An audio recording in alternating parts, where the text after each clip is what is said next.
Next to a warning about another at-home trend, do-it-yourself lip fillers. Well, it went viral after TikTok users shared videos of themselves administering the product using tools sold online. Aesthetic physician Dr. Danielle Brenza is telling us why these at-home fillers could be very dangerous. There could be major complications with doing this on your own. This is not a simple thing. This is a medical procedure.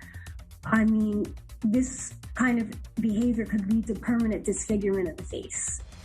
These devices are called Hyaluron pens, and although they may look like big needles, they use pressurized air to force the filler into the desired area. Now, Dr. Brenza warns that using these tools could cause infections that can lead to lumps, also swelling, and in some serious cases, death and blindness.